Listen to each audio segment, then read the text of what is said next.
Welcome to our latest episode of What's Spinning with 45 Drives. My name's Doug Milburn. I'm president and co-founder of 45 Drives. We have a special episode here today on municipal and, in fact, police IT and storage. And fortunate enough to have Officer Clifton Grimm from the Lexington, Kentucky Police Department.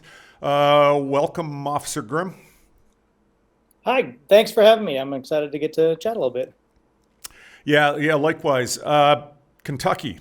I'm in Nova Scotia, east coast of Canada myself, and I was thinking Kentucky is this great place. We have Appalachians and coal mining here, but you guys have way better horse racing than we have apparently, and your bourbon is awesome. Oh.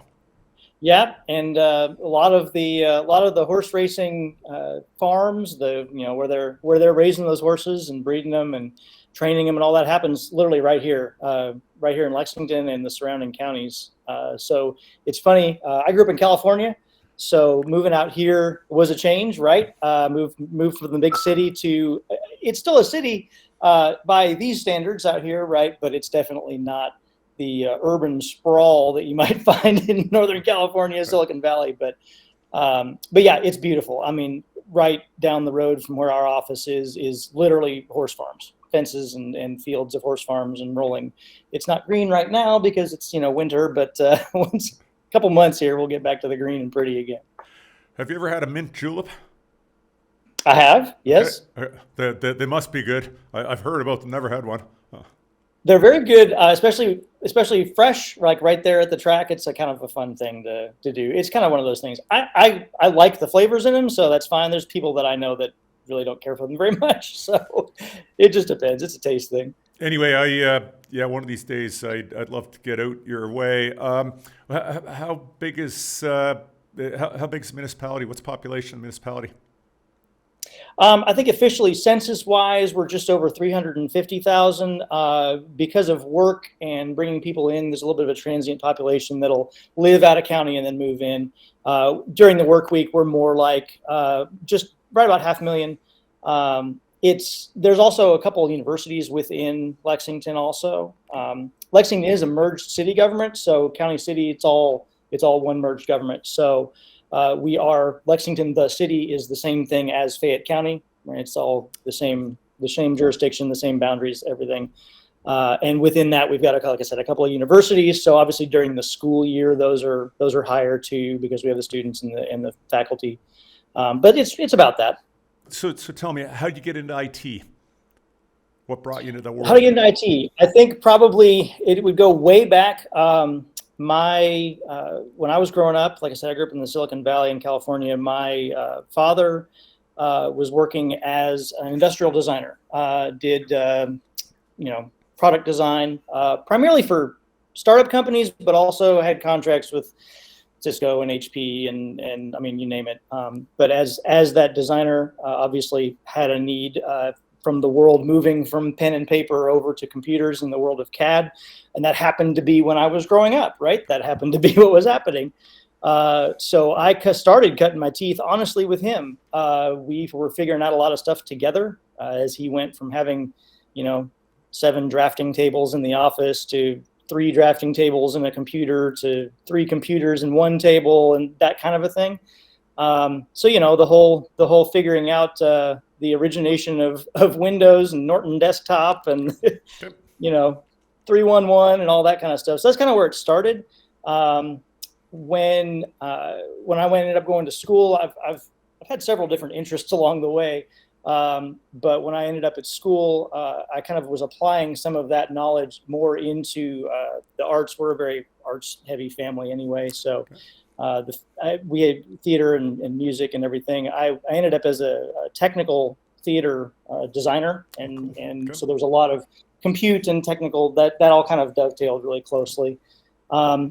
One of my first jobs out of school was also along those lines. I ended up directing a television program for a while and having to learn all about, that and a new building and, learning about the process of all of those things. So it kind of has been along the way as the need arose is really where most of that started for me. And then, here at the police department, I started 18 years ago here, and I always laugh. People are like, "How in the world did you end up out here in this office?" And I said, "I was dumb enough to open my mouth during the academy and say I could help with that," and and here we are. So, but no, the curse of competence.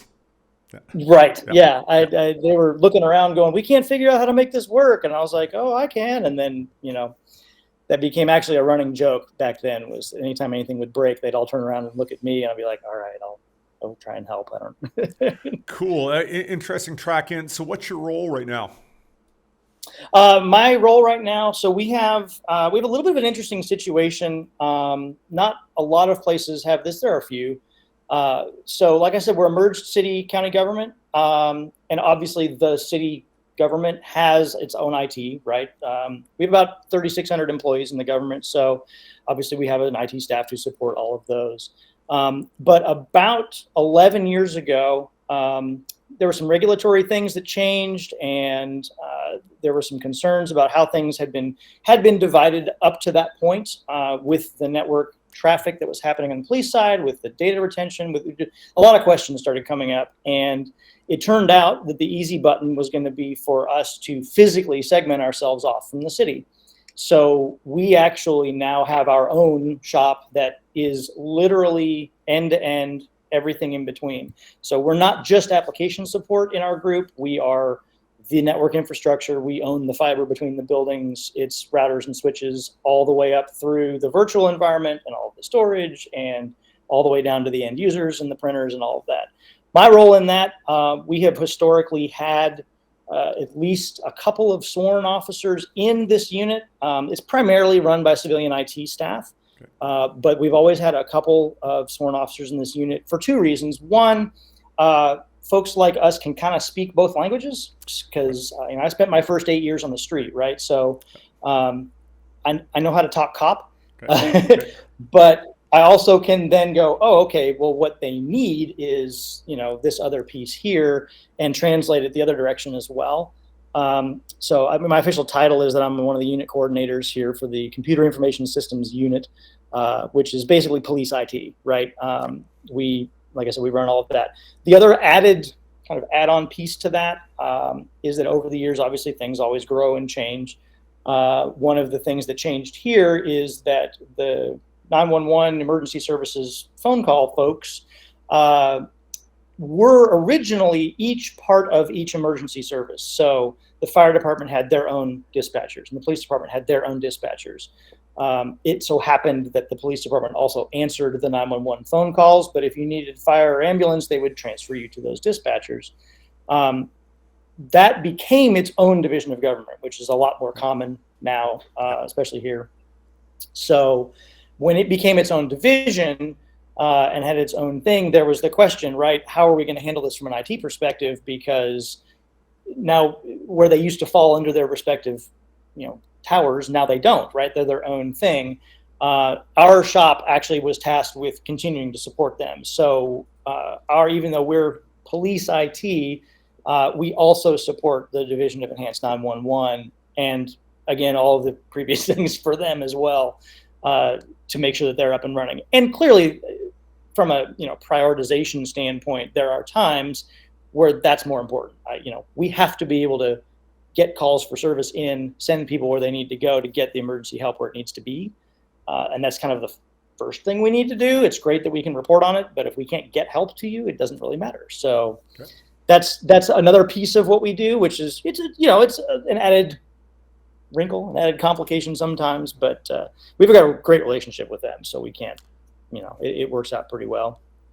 So it's interesting. So the separation between municipal IT and police, along with 911 and emergency, it makes a whole lot of sense. So mission criticality is one thing that's common, exclusionary. And what about, I guess security would come into that too? The network security? It does. Security? Yeah. And one of the nice things about that, with it being so segmented, is that because our use case is very specific, right? I mean, we have a set of rules. There's federal guidelines that we have to follow. There's policies that we have to follow. There's a lot of those rules really are tied directly to budgetary reasons. We'll receive federal and state funding, but we have to comply with those in order to receive that funding. So there's that element of it. What's nice being separated, even though obviously the workload is tremendously different, what's nice being separated is that our specific use case then doesn't really interfere or have to be a special case within the larger, look at the whole local government, because there would be different needs there, right? The division of solid waste trying to do, refuse collection and all that has different needs than we do and would have different requirements. And us trying to fit that within that model doesn't always work real well. So with it being separate like this, it's extremely easy. We can implement rules, network security wise, that are honestly fairly restrictive.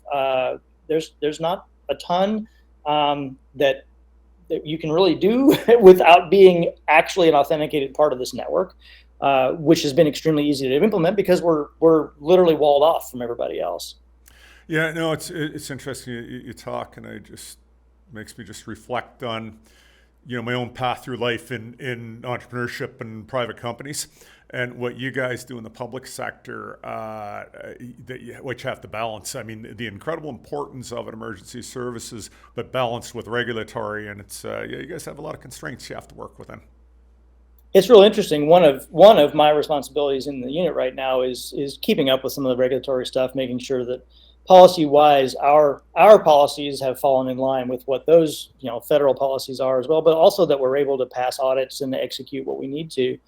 And then trying to watch the trends, right? You do it long enough and you kind of know what's coming next, right? You can say, hey, we've been here, and now password complexity is going to be a thing, right? That was a huge thing a few years ago, and okay, well now it's multi-factor, and now we need to look at that, and then the next thing, it's all those pieces, and you can kind of see them coming, which has been helpful because you can go in and again translate this, because there's a hierarchy, there's a structure that you need to try and make these things known. And because not all of that structure for us is IT, right? We're a police department. Yeah. So pretty quickly it leaves IT and goes into the regular police, oversight part. And then there has to be that level of translation to be able to say, here's the importance of this. Here are the reasons why this matters. Here's what we need to request budget-wise or whatever those things might be to accomplish that. Because we do have to fit within that bigger structure of how all of the regulations and budget cycles and all those things work. We don't have a blank check. We just have to kind of look ahead and figure it out. Yeah. All the constraints, and end of the day, when people call you, you got to show up. It's got to work. It's all got to work. I mean, that's really what we boil it down to a lot of the times. We have. It depends who you ask, right? Oh, my piece is the most critical. My piece is the most important. I have to make sure that this is a 24/7 operation, which we are, and it is. But within that, there still are levels, right? At the very first thing we have to be able to do is when you pick up the phone and call for help, someone has to respond. And they have to be able to send you whatever resources that you need. That's job one. If we can't accomplish that, none of the rest of it matters. Now, once we have done that, there are additional things that we have to be able to do, and we have to be able to reliably do. I always tell people there's two ways that people interact with their police departments, right? The one is they call and they need help, right? Someone broke into my car, we had an accident, whatever those things might be, right? Something minimal, something huge, right? They call for help and they say, this is how I'm going to interact with you. Or they interact with the data that we provide back as a reporting mechanism for what's going on around in our area. Those are the two ways, right? It's either that they needed help and they received it, but that's a very small percentage of all of the people. All of the rest of the stuff interacts with the data, with the information that we're able to provide back to them saying, hey, here's what's going on. Here's what happened, whether that be just in terms of crime or other things, locations of things, movement of things. How did the, traffic accidents and which intersections are most dangerous and which ones need more attention from a financial standpoint. I mean, every decision that's made in an area comes from at least partially that. Real estate decisions, business decisions, you could go down the list, which highlights then things like what we do, because obviously part of our unit's job is to make sure that that data is available, right? We aren't the records custodians. We have units that do that part of it, right? But from a technology standpoint, we are. We have to make sure that the equipment is working and that the interface works and that the data is available as long as it needs to be there, so that the questions can get answered. So think of data, and as our scope here of our discussion is supposed to roll around data storage and the like. Data.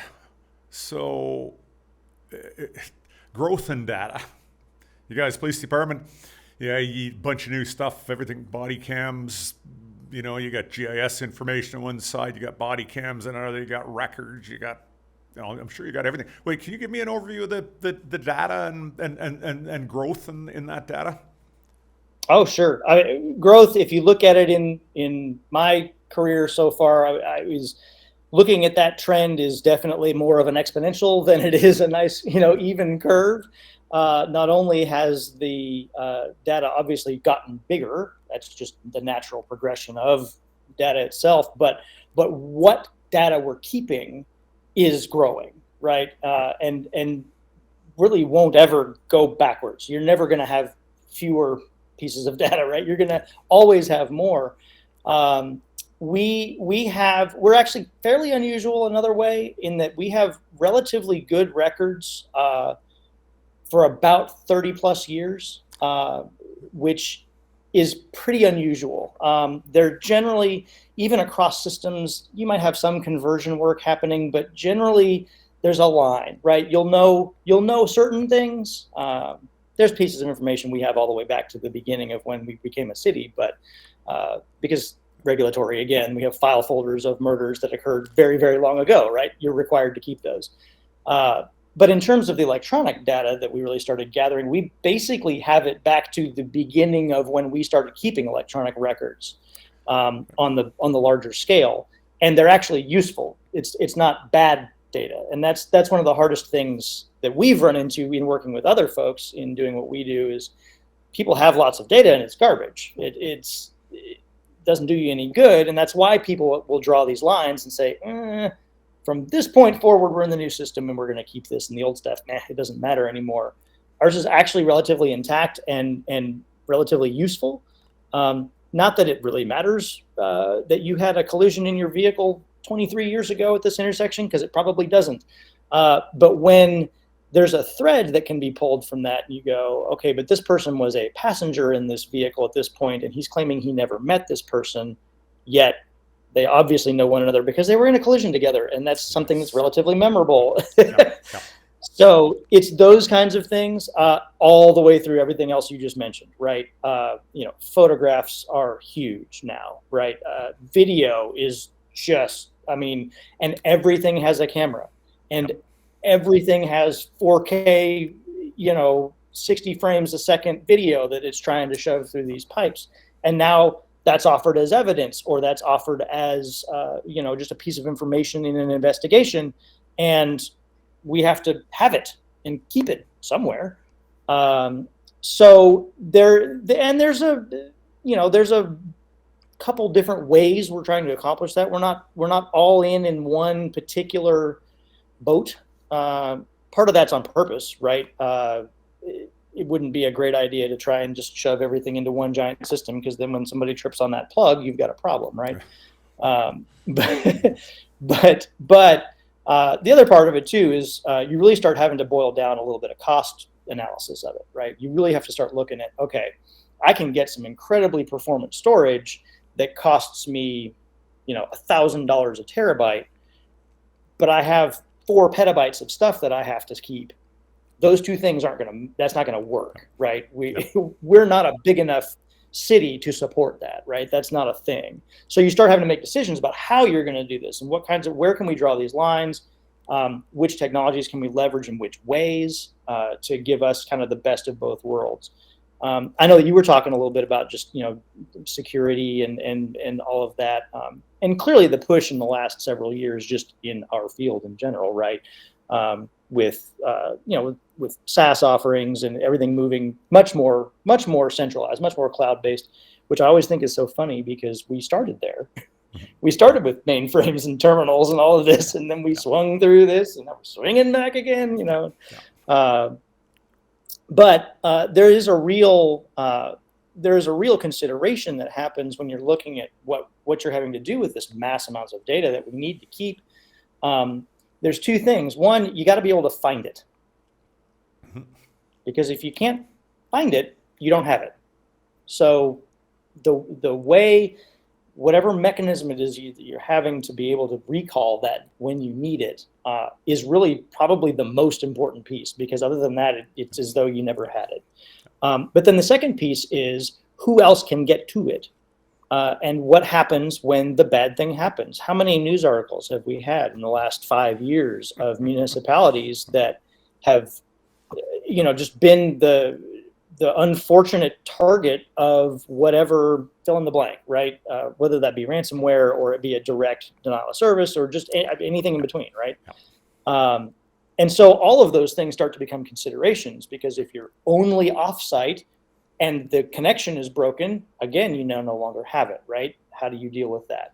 If you're only on site and something happens on site, now you've got that problem, right? How do we deal with this piece of it?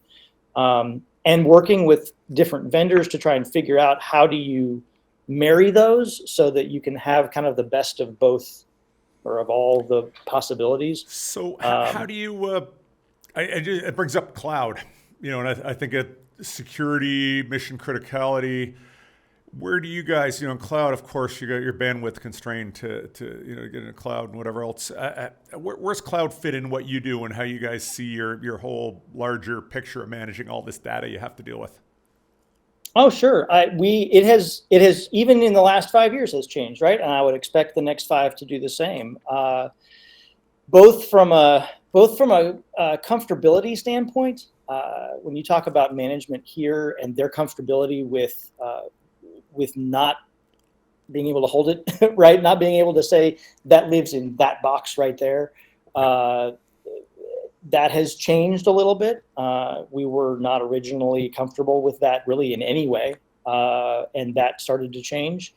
For us right now, it is it's evaluated by the application or by the whatever piece of our operation that it is. I would never anymore say we will never do a cloud fill in the blank, because it's going to have to be evaluated on a case by case. 8 years ago, they wouldn't have even entertained the idea, right? It would not have even been a topic. So for us, cloud is primarily if there's an application.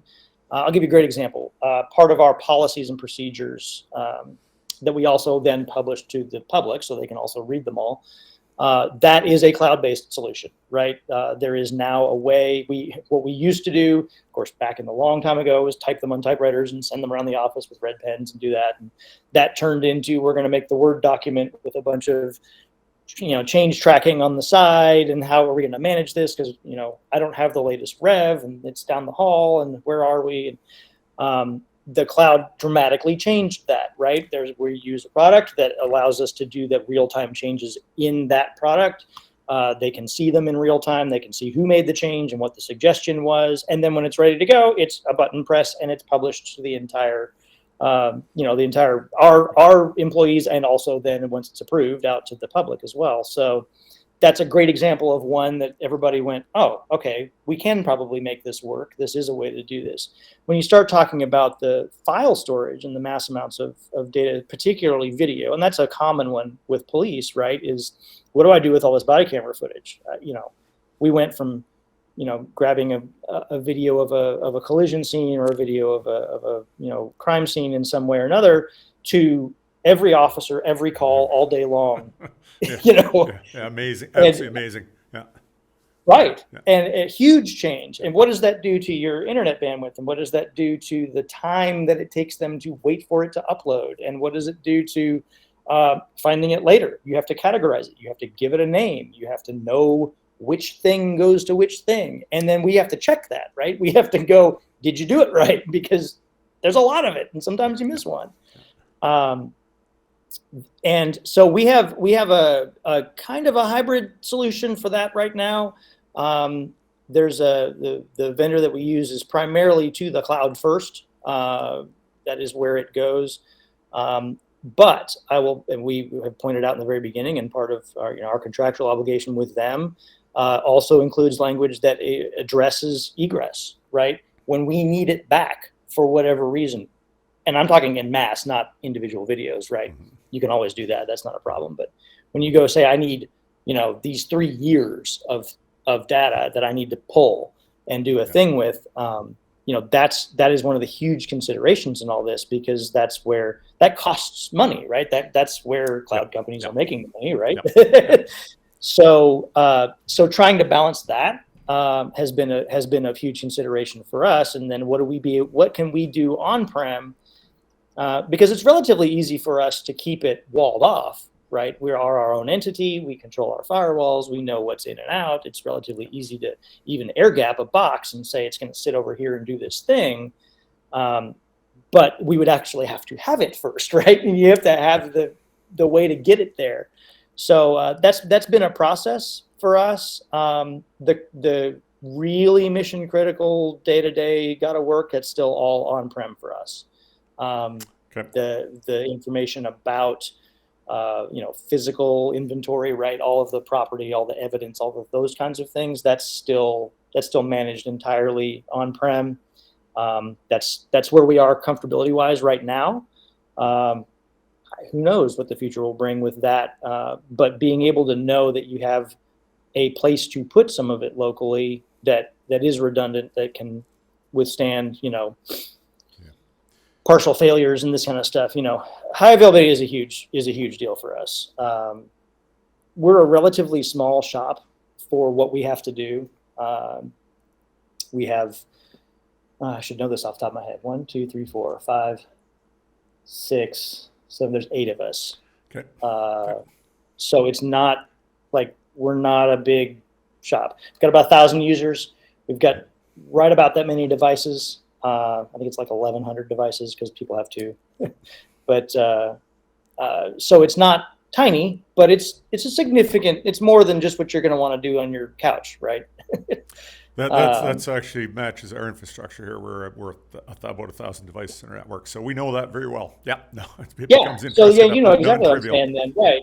It's not trivial. It's not as daunting as 10,000, right? But it's a lot, and it's a lot more than just one brain is going to be able to think through all the pieces. And we have an amazing staff here, and they do an incredible work. But they're small, right? We don't have a lot of extra people. So one of the big considerations for us in everything is how can we make this as user friendly for us, like for our team to have to handle a problem, because while we have great depth and breadth of knowledge contained within our team, what we don't have is time. And trying to trade off time on figuring out a solution or coming back to operational because of a break in a particular thing has huge trickle-down impact for us because we're so small, right? Because that horizontal trade-off of time is way worse when you can't stack anything vertically, because that's the only person doing that work. So if I said, I said commonality to the municipalities we work with, you talk about growing data, and then you talk about staff, and it's like the budget does not grow with the data demands or the criticality or the expectations, does it? And you just got to get smarter, not harder. Let me ask you. We've talked about this before. The whole issue, the infrastructure that you grow, your in-house on-prem data storage. We use the word server zoo. Can you describe your infrastructure, and does that whole word server zoo resonate with you guys at all? Oh, it surely does, and that's something that we've made a concerted effort to try to rectify a little bit here as we go. It's such an easy place to get into, particularly in our world. I mean, public sector, like you said, the challenges are the same.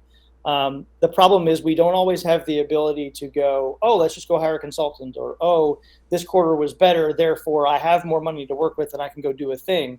That's not true for us. That it doesn't change like that. We could have a great quarter and collect all the whatever tax things we collected and that doesn't affect anybody else other than perhaps rainy day or future projects. Like it doesn't change where we are right now. So that said, it is work smarter, not harder.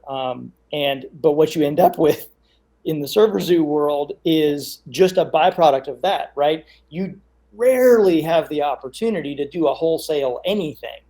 You're looking at pieces. You're always incrementally trying to fix this one piece so that this one piece can do it, and then we'll bolt on this other thing here to solve that problem, and then we received a grant that's only going to pay for this part of this, so we'll do that piece and bolt it on, and the next thing you know, you're absolutely looking at a rack full of stuff, none of which matches, none of which was started. They're all, the oldest thing in the rack is 13 years old, the newest one is a week old, and you're trying to figure out how to continue to maintain all this stuff, and compounds your labor issue and your technical labor challenge, doesn't it?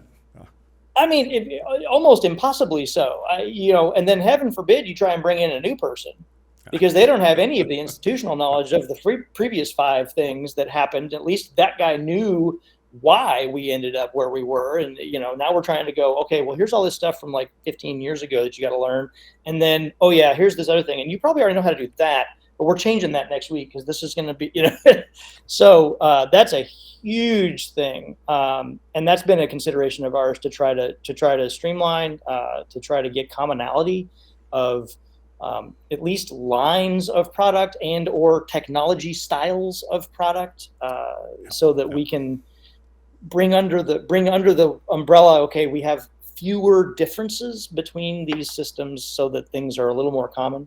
Our environment in general, we're a VMware shop. We've got geodiverse data centers, one of which is at our police headquarters, one of which is at the 911 center. They're across town from one another. That actually works out very well. We've got a substantial pipe between them. It's actually, there's actually multiple directions on that as well, 2 different rings. So when someone hits a pole, we don't have a problem on that side. I say that because it happens. Yes, indeed. Yeah.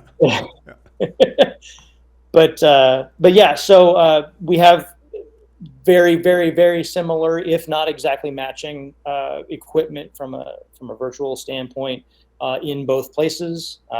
You can vMotion live machines from one building to the other, and it's no impact to, live production. They would have no idea. We have diverse internet connections from different carriers at each location, so that should something happen and someone in Northern Ohio pushes a button and AT&T goes down and we lose all of these other connections, that you now have another way to at least continue some.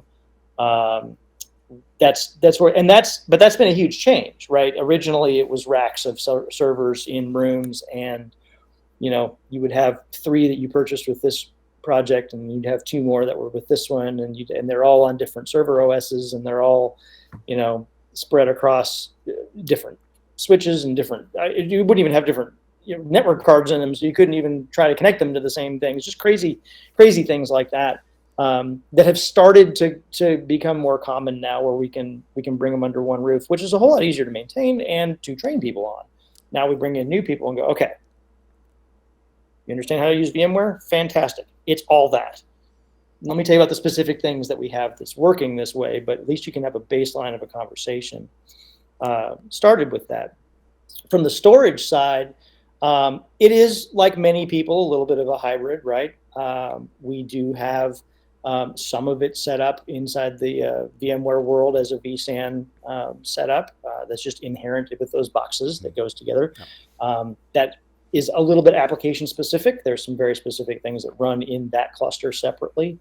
The regular, what we would consider our normal production clusters in the 2 places are using a combination of storage, some of which are, power store style devices, a little higher cost, right? A little higher maintenance costs with them.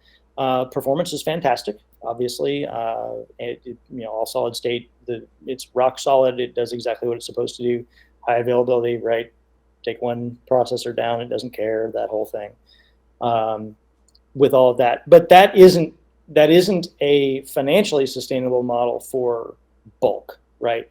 That isn't financially sustainable for retaining backups of these VMs that we're trying to maintain for 6 months, right? That would be crazy.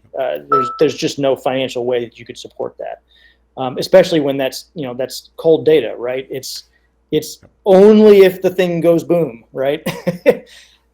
It's really, really, really hard to justify that level of cost on a thing that has never been touched, and yet everybody understands the insurance policy. But there's that breakdown, right? How do you balance those?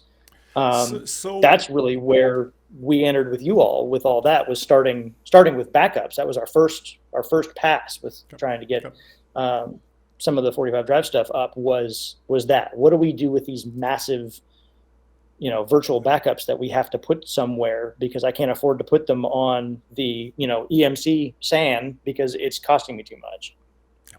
Yeah. So we come to storage clustering, and this idea of let's tie all our storage devices or all the compatible type storage devices together into a storage cluster. We'll distribute our data. As we store data, it gets broken up and redundant chunks created and sprinkled across our servers. Now we have scalability, effortless software-defined spaces, and scalability. No longer worried about a server going down. Not an issue. And inherent in your whole infrastructure, and so we have high availability and scalability, and so you guys have now entered that world with us, and So how's it working out? What are you using it for right now? Like where are you going? What's your what are you tackling with it at this point? Sure. Right now, we've stood up a Ceph cluster. We actually opted for the gateways to be virtual. Like I said, it's a fairly robust virtual environment. We have a myriad of hosts. So from the redundancy standpoint and just the ease of introducing it into our environment, it was a quicker path to go than trying to stand up new hardware boxes with those. But yeah, we have that new Ceph cluster running. Right now we have two different primary loads that are on it. One of which actually is tied directly back into VMware. We've got NFS shared data stores available in VMware. We have, from the user perspective, we have basically 3 tiers, like most people do, right? You've got your production, it's got to scream, it's got to be here all the time, it's got to be amazing, I got to click on it and have no latency, and when the chief needs the file, he wants the file, right? Then you have your, midline, right? We need it. I'm going to get to it. If it took a second extra, it's okay. It's not that big a deal. It needs to be online, but it needs to not be, it doesn't have to be quite as performant.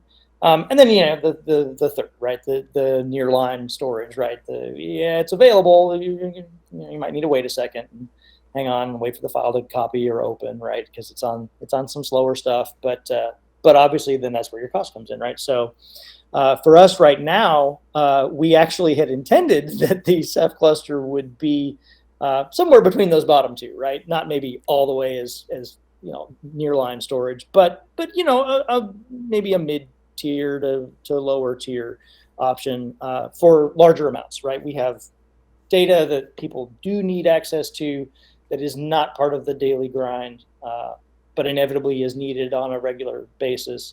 And there's a lot of it, right? So we got to put it somewhere. And not the kind of thing that you need to go fill out some form to request, right? They need to just be able to go browse it and get to it.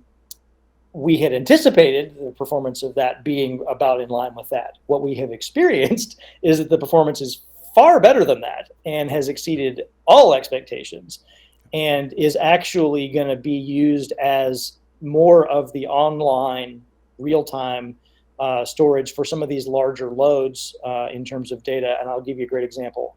We have a specific piece of software that is used in investigations when you have collected evidence and you've collected mobile devices from folks. Obviously, mobile devices are now huge, right? I mean, we carry around these crazy things that have a terabyte of storage in them, right?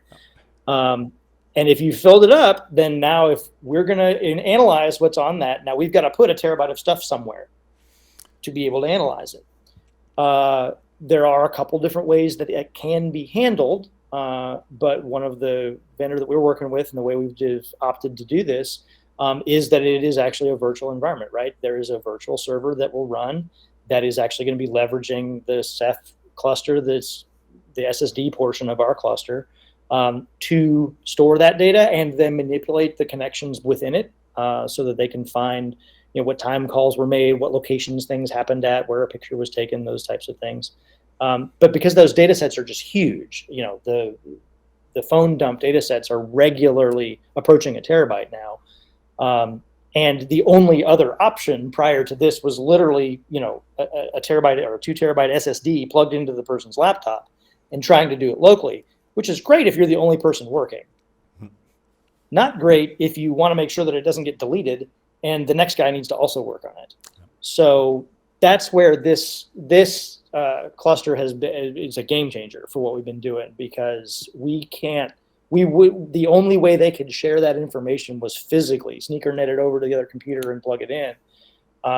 And now it's available to them, honestly, because it's remote and it's running in this virtual environment. They can do it from their house on their laptop or in the car, right? Because now they can just get to that environment and the compute stays there. They're just accessing the terminal for it or the web interface, depending on which application, and have all that data at the ready, rather than having to call their friend who left it in their drawer, who's not working till Tuesday. And you see where I'm going. So from that standpoint, the performance has been, off the charts.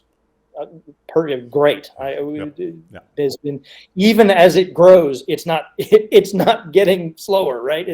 Which you sometimes see, right? It's the beauty of Ceph. It's the beauty of Ceph. It's infinitely scalable in size, and your performance, the parallelism, it scales with it.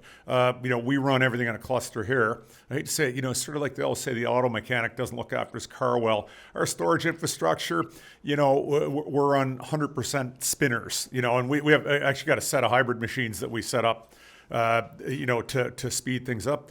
But the darn thing, it's like, we have 1,000 devices on it. The only stuff we don't run it, like our high-speed stuff, is database. And we have a database, and we have very, very large database that basically runs in a machine that's got a gigantic chunk of RAM on it, and everything else comes off this cluster and it's spinners. And it's like nobody ever waits when they hit the return key or clicks the mouse. It just rolls through. It's really cool. It's just the experience that you get that vast space, and it's there as fast as in your network. What's your typical network speed into your workstations? Down to the workstations is still 1 gig. We're not That's awesome over too. that. Yeah. Most of the verticals in the buildings are 10 gig, but out to the workstation is gig. Although I'll be honest with you, there's a lot of people that are still doing a lot of their work wireless, right? And that's not really approaching a gig, right? It's not, they're. Yeah. And what's been funny about that is, you have some older technology that we have to support, right? We have, access databases are a great example of this, right? Really hate to be opened over a network connection. Like, It's a known thing. We all deal with this, right? But if you can get it on faster hardware, if you can get it on faster responding, low latency disks, then it's better. It's still not great, but it's at least better. The difference in things like that, across across the cluster versus a single box solution. We came from some of it sitting on an iSCSI supported single, large array, but it was a single box with a single controller, and it did have multipathing. But again, you're not, good, very good, not fast. And now speeds, honestly, on the entire cluster, whether it be the solid state part or the spinners, it's absolutely keeping up with everybody's expectations for sure. But it's almost as performant. It definitely is as performant as any of the spinners and the other SAN solutions for sure. Yeah. No, beautiful. Great to hear that. That's the experience. People start using clustering, and so many people buy it and they say, archival, it's a big, huge space and modest expectation. Then you use it and you go, oh my God, this is every bit as good. And then we see, and people start to discover the path we see is, somebody buys it for one purpose. Next thing you know, well, I can just set up a software defined space and they use it for something else, and then use it for something else, and then the next thing you know, they're expanding it, but the expanding is effortless. You expand it, nobody knows you changed anything. You don't have to go say, hey, go look on the new server for files past whatever date. It's just all elastic, and it's so easy, so easy.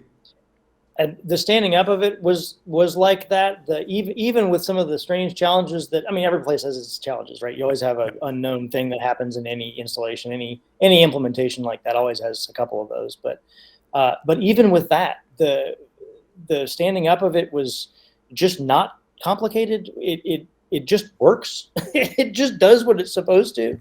And again, small staff trying to make sure that you can maintain the things. You mentioned early on about the open source and the hesitation that some folks have in terms of that and all that.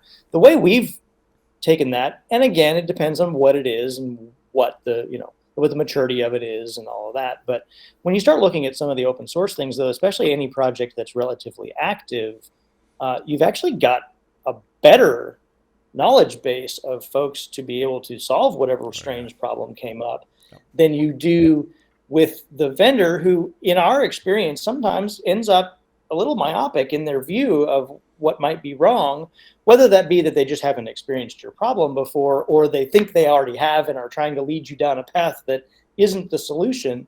And that tends to not be our experience with open source solutions.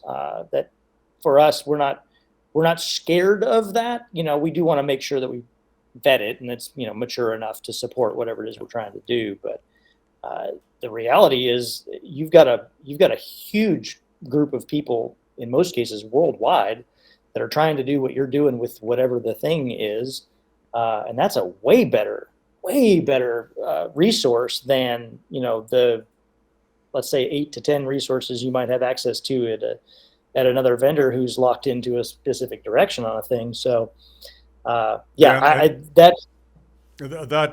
lock-in word. The old legacy models, as I was saying, I give the legacy storage vendors their due.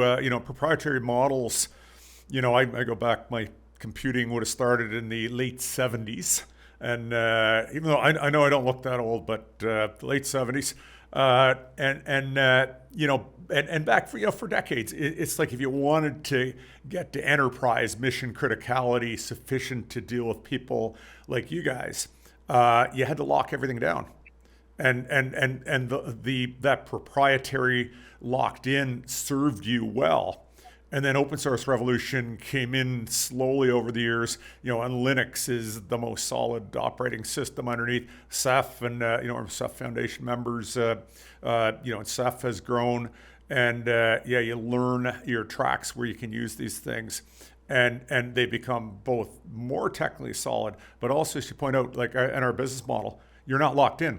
You guys, we're there for help. We're like we represent ourselves to you guys as the shop who will put this whole solution together and make it damn near turnkey. But then if you want to go out and do something different, good, there's nothing in your contract that says that you can't do anything you want with it, and we will support you with that. And so, well, I'll give you a great example in our setup, right?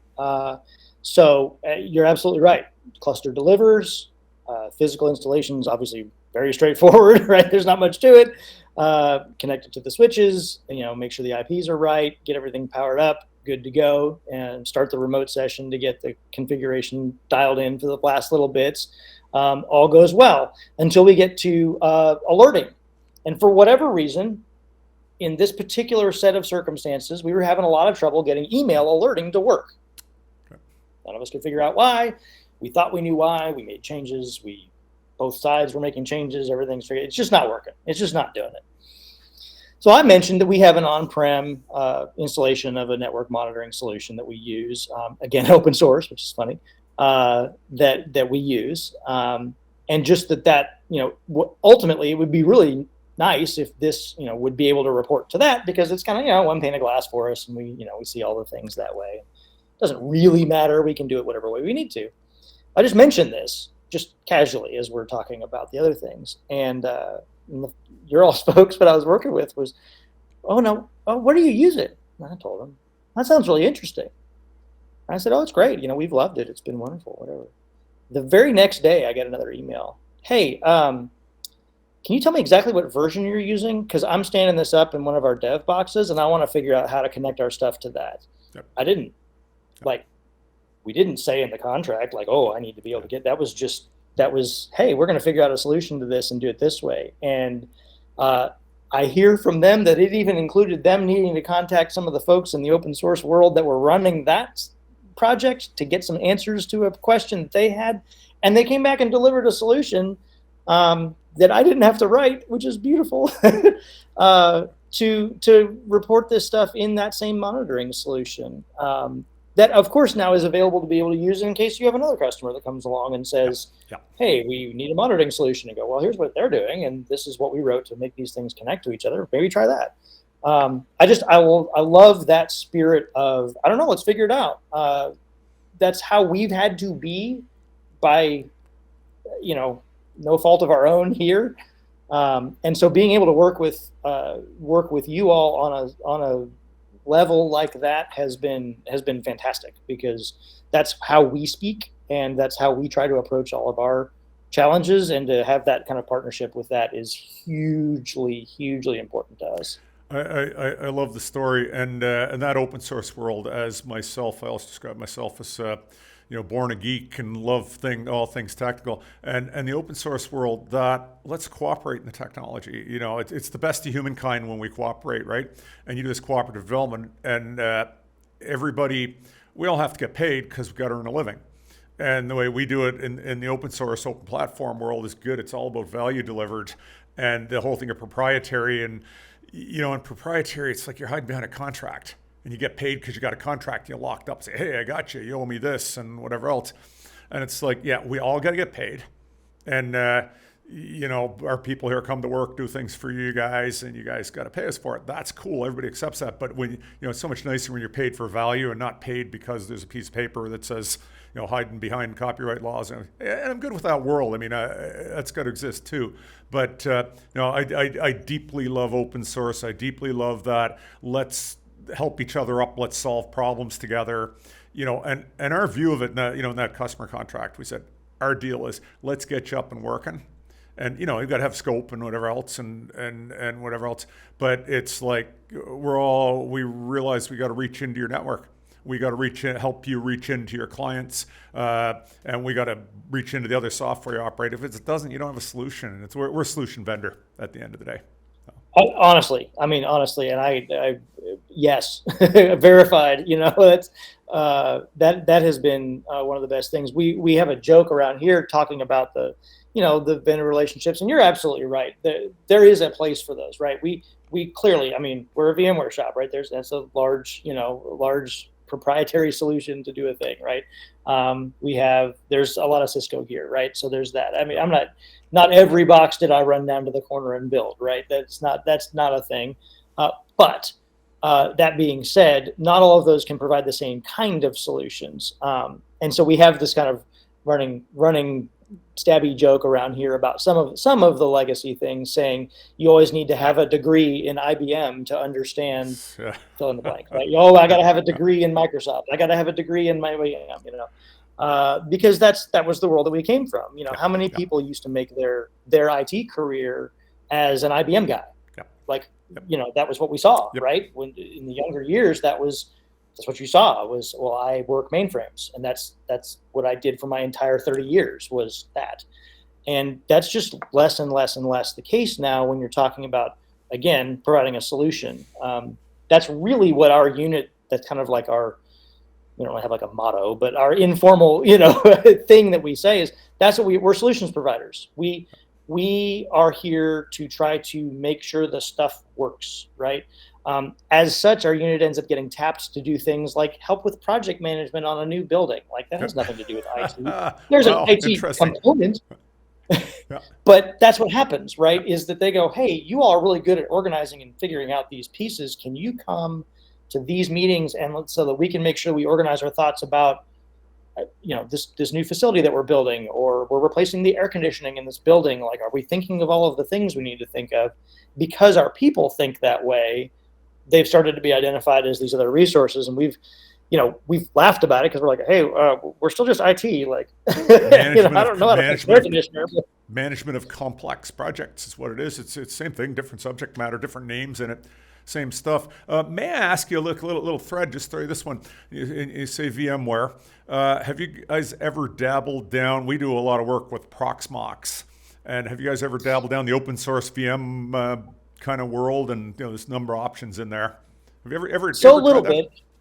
Yeah, so a little bit. Sorry, let me say one more thing on that. And the other thing, because we had a lot of this, Broadcom, and yes, and everybody in the IT world, Broadcom, and you go, so yeah. What's been your experience? Have you looked at it, and where you gotten to? We have a little bit. In fact, there was there actually may be another project looming, talking about some things that actually have to be block-based storage solutions.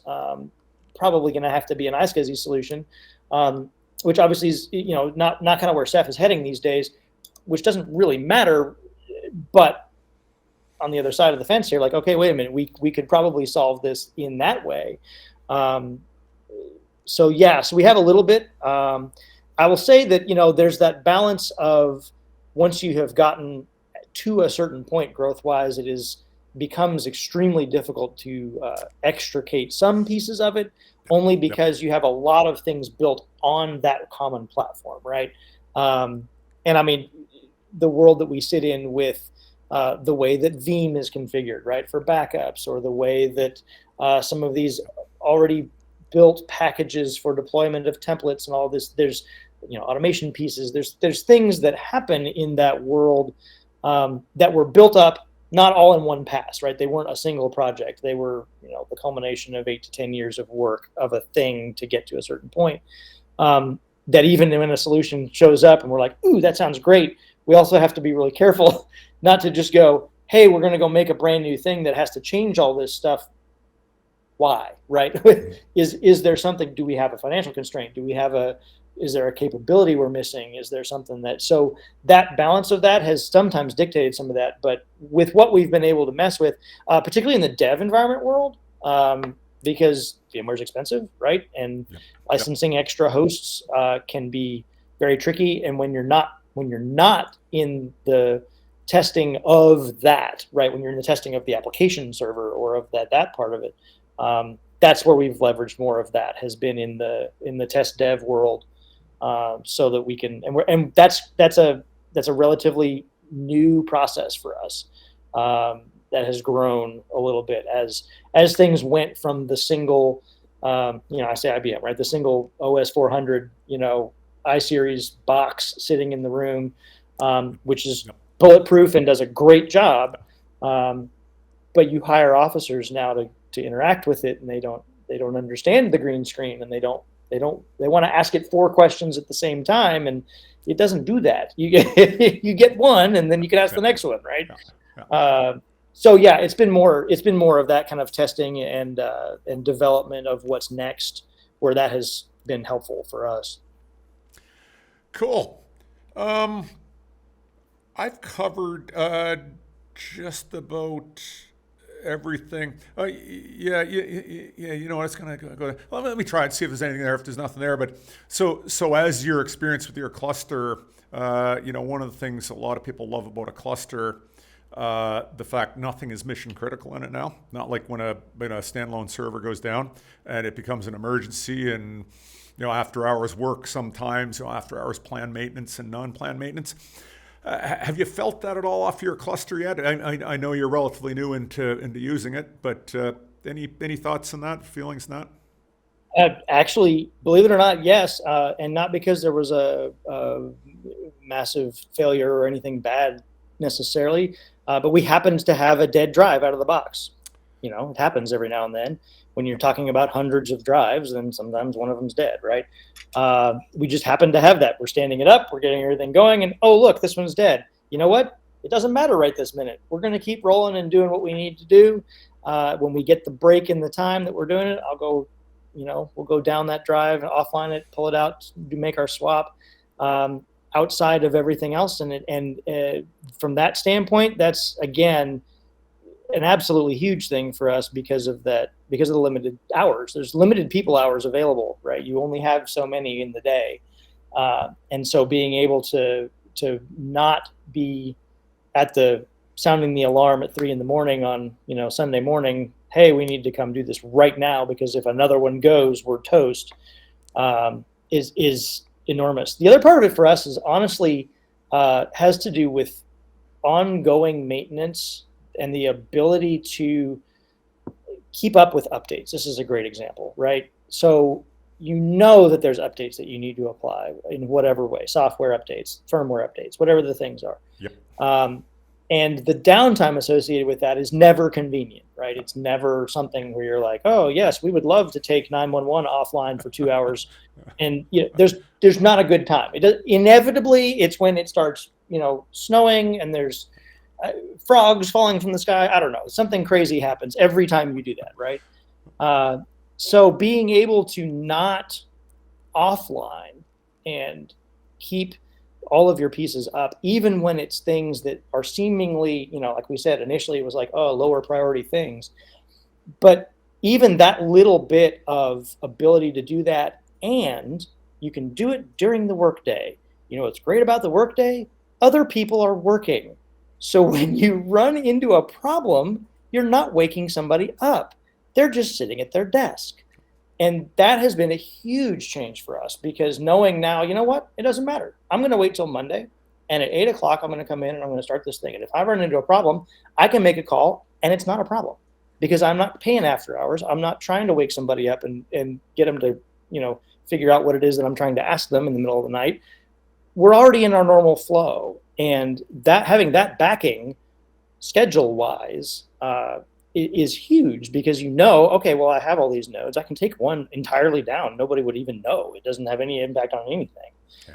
And that was one of my favorite things when we were making the sell here locally about buying this cluster, was I actually took one of the YouTube videos that y'all had done of the Ceph cluster, where he was walking around in the lab and just pulled the plug out of the back of it. Yep. Yes. And right yeah, that was awesome. And that was like I just took that little segment of that. And I'm like, this is what you can do. And I played that video, and they were like, oh, wow, that's incredible. How did that happen? I'm explaining how the technology works. But I said, that's what we need. That's what we have to be able to do, because that's how we operate, right? We don't have one officer working, right? We have hundreds of officers working. Yeah. We don't have one supervisor working. We have dozens of supervisors working, right? Everything else that we do, we already know this is important. We already handle it in that way. The same thing needs to be said of the technology that's supporting all of it. And we have to be able to incrementally grow it and support it and have the redundancy inherent in its design that prevents catastrophe, right? Because I don't want to be on the news. No, it's fascinating. The mission criticality. I mean, and we can chuckle about it a little bit, but it's life safety. It's real human lives on one end of it, and then the other end, you're real human beings. You want to have your work experience to be good, not be working all hours and plus you got like mint juleps to sip at horse races where you guys are, live the lifestyle, right? And seriously, you put it all together, and it's such a wonderful. We had that, our IT guys here, how many times, and they're wonderful. They would do the, we're staying all weekend, work their butts off to redo something, and it's now on our storage end of it. It is just so nice, yeah, because they don't have to do it. They get it done the week. Say, yep, I'm going fishing the weekend. Yeah, we'll do that Monday. It's really awesome. Yeah, we'll pick it up on Monday. And just being able to pick, everything with some of the solutions, you talk about the proprietary nature of it. I mean, I remember earlier on in my career when I won't say the vendor, but I was working on a SAN, and was introducing new drives into the SAN, and had unfortunately been shipped drives that had the wrong firmware loaded. I didn't know this. They were ordered properly on the sheet. It said that it was right. They were not right. I didn't know this. I was inserting the drives, and after I had inserted about 4 and they had spun up and started to try to, locate themselves and figure out what was going on, I noticed that every LED on the enclosure was blinking, which indicated to me that it was probably not right.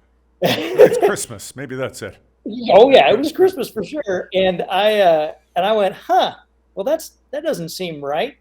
And of course, phone starts ringing, people start running in the room. What did you do? And I'm like, I literally don't know what I did. I put a drive in. I haven't even done anything. I slid it in the enclosure. And it turned out, after much consternation, that was what happened, right? It was a firmware mismatch, and with all that. Solutions like this that take that part of this out of the equation, right? We buy decent drives, right? I'm not running down to the flea market to go, paw through a box. We're buying good enterprise level stuff, but it's stuff that I can buy from 8 or 10 different vendors, right? Exactly. I don't have to go to one source. I can find the best price on that particular model this quarter and buy them from them. And I don't have to worry that it's 2 revs newer than this other one, because it's not, they're the size that I need. They're the right capacity. They're going to speak fine. They're going to work the way they're supposed to. Open source, open platform. It's what it's all about. Gives you the flexibility, and we love to be your vendor, but well, and I'm hoping you love the relationship. So.